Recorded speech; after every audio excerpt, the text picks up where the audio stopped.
16 मई सुबह 6 बजे नोएडा के सेक्टर 25 पर आरुषि तलवार अपने ही कमरे पर खून से लटपट पाई गई। उसकी गला पूरी तरह से चीर दिया गया था और उसकी बेड पर एक भी सिलपटे नहीं थी। तो आखिर ये सब हुआ कैसे? उस दिन का एक दिन पहले ही 13 साल की आरुषि तलवार अपने ही बर्थडे का जोर शोर की तैयारी कर रही थी अपने दोस्त और माता पिता के साथ। जहां एक तरफ उसके दोस्त पार्टी ऑर्गेनाइज कर रहे थे तो वहां पर दूसरी तरफ उसके माता पिता उसके लिए एक नया कैमरा लेने वाले थे। लेकिन किसे पता था आरुषि तलवार खुद उसकी बर्थडे पार्टी पर शामिल नहीं हो पाएगी। आखिर क्या हुआ था 15 मई के रात को? इससे सुसाइड और मर्डर? आखिर ऐसे बेरहमी से एक 13 साल का लड़की को कौन मार सकता है?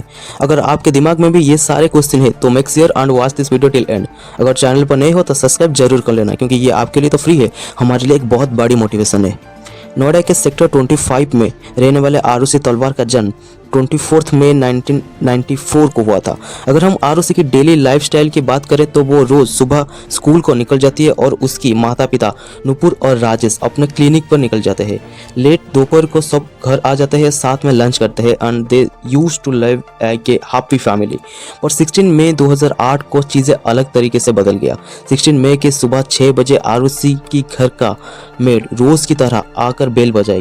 नॉर्मली दरवाज़ा 1 घंटे में खोल जाता था, पर उस दिन 2 से 3 बार बजाने के बाद नुपुर दरवाज़ा खोली। भारती जो कि मेड थी उसको थोड़ा अजीब लगा, क्योंकि हर बार डोर राजेश का नौकर खोलता था हेमंत, पर उस दिन नुपुर दरवाज़ा खोली।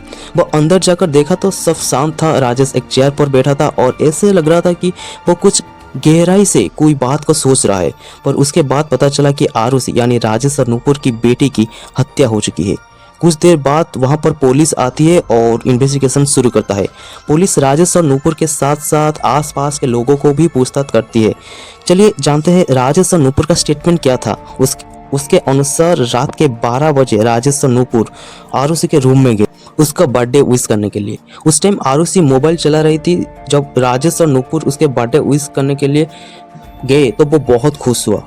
उसके पेरेंट उसके लिए एक कैमरा भी लाए थे, तो वो कैमरा को देखकर और भी खुश हुआ और साथ ही साथ वहीं पर उस कैमरे में बहुत सारी तस्वीरें भी खींची, क्योंकि वो उस पल को हमेशा यादगार बनाना रहना चाहता था।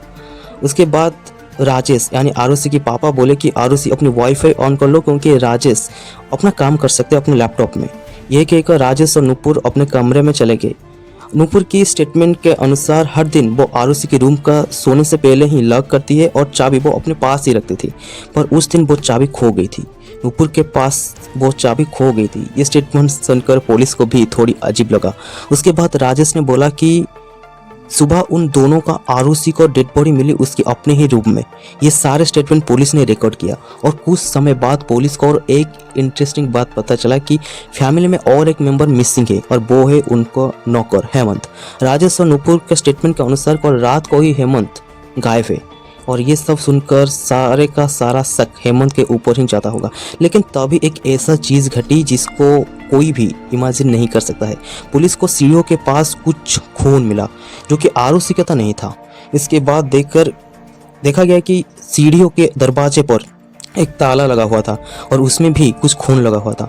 जब पुलिस राजेश को नुपुर को उस ताले की चाबी मांगी तो वो दोनों बोले कि हमारे पास वो चाबी नहीं है, वो चाबी हेमंत के पास होता था। और उसके बाद पुलिस ने दरवाजा को तोड़ दिया और छत के ऊपर हेमंत की डेड बॉडी पड़ी थी। जब ये बात राजेश और नुपुर से पूछा गया तो वो बोले कि कुछ नहीं जानते उसके बारे में। लास्ट में पुलिस ने इन्वेस्टिगेशन खत्म किया और रिकॉर्ड में ये लिखा गया है कि जब राजेश यानी आरुषि के पापा रात को अपने काम खत्म करके रात के 3 बजे आरुषि के रूम में आए वाईफाई बंद करने के लिए, तो वो देखे कि आरुषि का सेक्सुअल रिलेशन था उनके घर के नौकर हेमंत के साथ। तो गुस्से में आकर राजेश ने हेमंत पर अटैक किया, बट गलती से आरुषि का लग गई और आरुषि की डेथ हो गई। और इस घटना का एक लौता सबूत हेमंत था, तो राजेश और नुपुर ने हेमंत को भी मार दिया और छत के ऊपर फेंक दिया। इसके बाद नुपुर और राजेश को जेल हो गया था, पर कोई स्ट्रॉन्ग सबूत नहीं होने के कारण उन दोनों को बेल आराम से मिल गया। पर अभी भी नुपुर और राजेश कहते हैं कि अगर उस दिन पुलिस एक सही से इन्वेस्टिगेशन किया होता तो आज उनका बेटी यानी आरुषि की हत्याकारी जेल में होता। ये थी आरुषि तलवार का केस 2008 का दिल्ली का। तो वैसे ही इंटरेस्टिंग फैक्ट और क्राइम स्टोरीज सुनने के लिए हमारे चैनल को सब्सक्राइब जरूर कर लेना।